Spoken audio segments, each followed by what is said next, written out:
Okay, welcome back. In this video I'm going to be showing you how to optimize your account using keyword data and also a little bit deeper by using the keyword details report.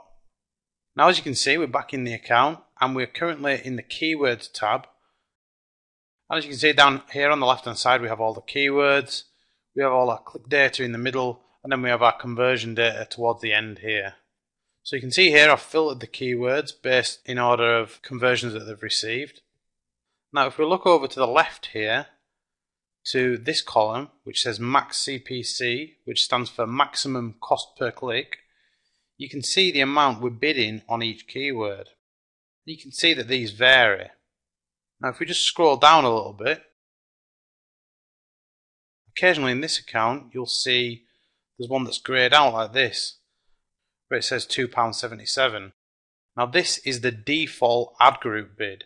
You remember when we set up the ad groups earlier on that you set a default bid.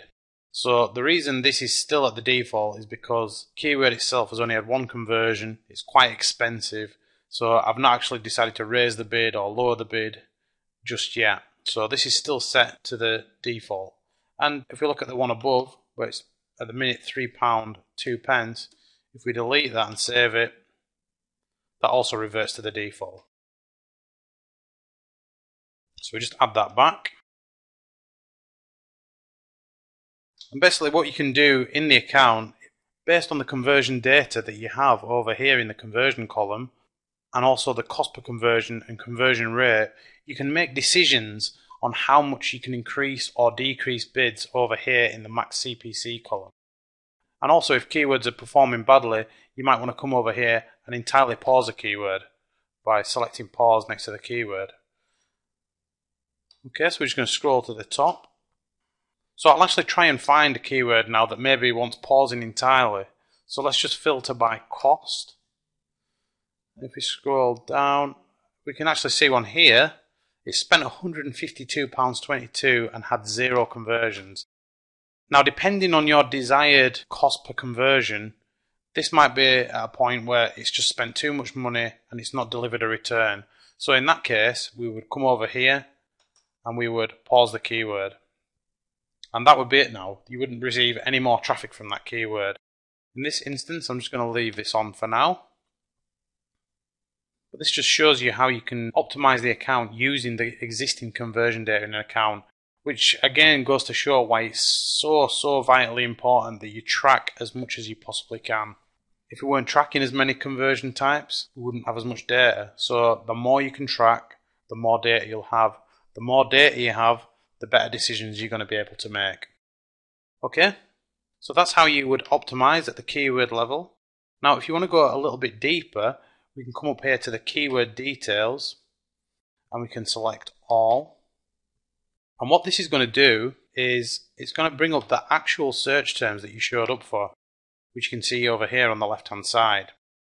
Now as you'll remember back when we did the keyword research, the majority of keywords that we've added to the campaign in the early stages are a modified broad match.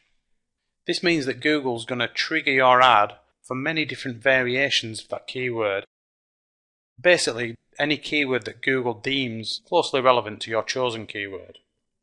So for this reason, we need to look in the keyword details report to see if there's anything that's coming through that shouldn't be in there. Because occasionally what you'll find is certain keywords will creep into your campaign that you want to add as a negative keyword. Okay, so we're just going to scroll down a little bit and look for keywords in here that might not be relevant. Now I can tell you that this is an account that I've worked on quite a bit, so there's generally not a lot of negative keywords that actually get through on this account, but we'll just have a look. Okay, so here's a good example. Ceiling fan for conservatory. This is definitely not relevant. So what I would do in this occasion is I would select that, come up here to add as negative, and as you can see, if we just scroll up a little bit, it gives you the option to add the negative keyword as an ad group level negative keyword or a campaign level negative keyword. Now this is going to be entirely your decision. You have to decide whether you want this eliminating from the whole campaign or just from this ad group. So it's going to really depend on your personal campaign. in this instance, I can tell you that a ceiling fan is something that I don't want in any of the campaigns in this account, so I'm going to add it as a campaign level negative. Okay, I'm going to click save. Then there are another couple of things that I like to do after this. So I want to go to add as negative again whilst it's still selected. Select campaign again, and as I don't want fan, I can add that as a broad negative. So this will be added to the whole account as a broad negative. That means that any keyword that anybody ever searches for with the word fan in it will never trigger one of my ads anymore. So we'll click save. Another thing you can also do is if you want to find similar keywords, you can come up here to filter, select search term, I'll leave this as contained, so the search term contains, and we'll just use fan as an example here. Click apply,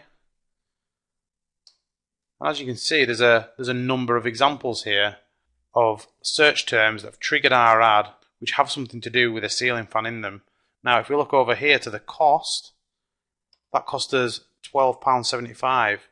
Obviously that's out of nearly 2,500, but I'm sure you can see that by going through this process of trying to dig out and find these negative keywords, these £12 and £10 and £5 that you're wasting on these irrelevant keywords quickly add up and potentially can save you a lot of money. So my advice would be to try and get into the keyword details report and do this at least once a month. It doesn't take a long time. You could probably do this in probably 20 minutes to half an hour. In some cases you could probably even do it in 10 minutes. So now that we've actually added fan as a broad match, none of these should actually show up anymore. Just to be on the safe side, I'm going to just add all of these as negative. Again, I'm going to add them as a campaign level negative. I'm going to come down here and click save. And there you go, these are all added as negative keywords now in the account. Okay, so I'm just going to clear this filter back to the normal view. And as you can see over here, we also have some keywords that have been added. Now the reason these keywords have been added is because A, they're relevant to the campaign, and B, some of them have actually delivered conversions. So what I like to do at this point is add them as a keyword. Now there are quite a few examples here that have had conversions, and these are definitely relevant to the campaign. So what I'm going to do is I'm just going to add a few of these as exact match into the account.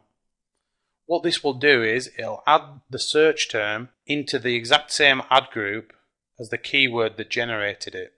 So I'm just going to select a few of these now.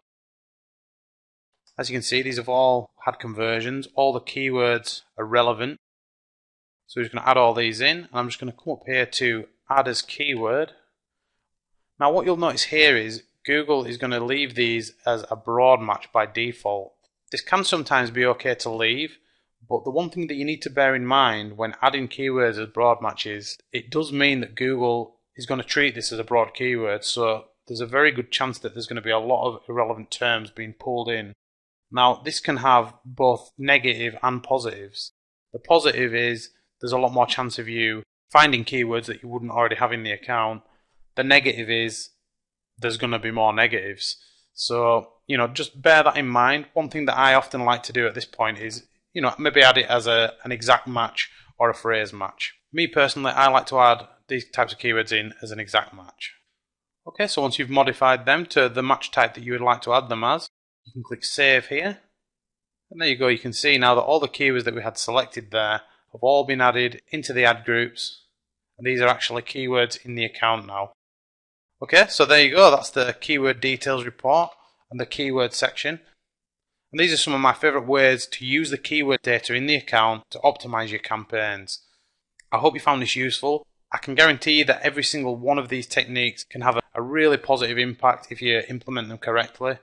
As I mentioned, the keyword details report is extremely useful. Try and get in there once a month, and probably the same with the keywords as well. Have a look over them once a month. And by using these techniques, you're going to be guaranteed over time that your campaign is going to definitely improve. Okay, I will see you in the next lesson.